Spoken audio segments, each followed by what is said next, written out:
Hi, I'm Andy Salmon with CNC USA. I'm an underwater photography instructor and a professional underwater photographer, and I'm here to talk to you today about generalized maintenance with your underwater photography equipment. All equipment that goes into the ocean environment will need a good rinsing and also a good soaking.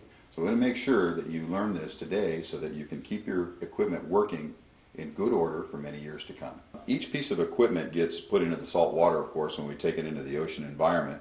And what's very important here to note is the digital cameras, especially that we're shooting nowadays, have got quite a lot of buttons. And this array of buttons has at least 2 O-ring seals under each one of these on the shaft as they go through the housing, the outer housing of the case of the underwater camera and case system. So it's very important that when we bring these pieces of equipment out of the water that we not only do a thorough rinsing, but we also soak the equipment. And the best way to do that is to first make sure the camera or the strobe is shut off, and then immerse the equipment for as long as you can in fresh water. And once it's been immersed for 10 to 15 minutes or so, actuate, pump each one of the buttons 2 to 3 times.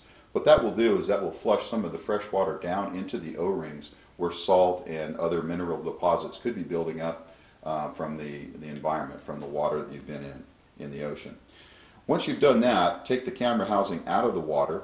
The next thing you want to do is going to dry it off with a clean towel.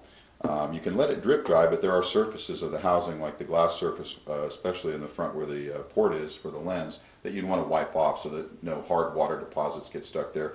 As well, the LCDs on the back, you may want to wipe off so you don't get those hard deposits. So dry the camera off, or dry the housing off, remove the camera, set it aside. Of course, you're going to probably pull your memory card and your battery at that point, charge and download. And then you want to remove the O-ring with the O-ring remover tool. Make sure that it's clean. Now, if you're not going back in the water, there's no need to lubricate the O-ring. Just make sure all the surfaces are clean. We don't leave any potential salt or anything in there to dry out. Put the O-ring back in place.